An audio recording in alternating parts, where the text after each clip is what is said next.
कुछ साल पहले मैं एक पुराने और अकेले हवेली में रहने का निर्णय किया।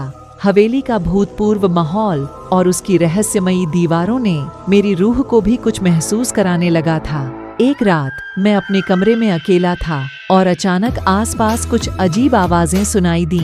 हवेली की चरखी से आने वाली खड़कनी और रात के अंधेरे में घूमने वाली कदमों की आवाजें मेरे हृदय को उछेद में डाल रही थीं।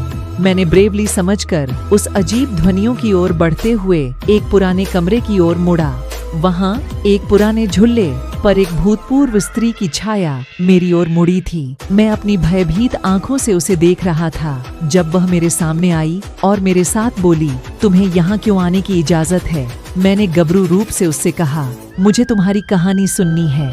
उसकी आंखों में एक अजीब सी चमक आई और वह मुझसे अपनी कहानी सुनाने लगी। वह बताई कि वह यहीं के पूर्व राजा की रानी थी और उसका पति एक दिन अचानक मर गया था। उसका दुख बहुत था और उसने अपने आत्मा को वहीं बांध लिया। फिर से मेरे चरणों में से एक बार बोलते हुए उसने कहा, तुम्हारा साथी मेरे पति के साथी की तरह दिखता है। तुम्हें इस स्थान से जाना चाहिए, वरना तुम्हें उसके साथ साझा करना होगा। मेरी रूह ने उसकी बातों को महसूस किया और मैंने जल्दी से हवेली छोड़ने का निर्णय लिया। रात के साए ने मेरी ओर फिर एक बार चुनौती दी। हवेली के बाहर निकलते ही मेरे पास एक गहरी आत्मा की महक महसूस होने लगी और मैंने जाना कि मैंने उस भूतपूर्व स्त्री के साथ एक अजीब और सच्ची मुलाकात की थी।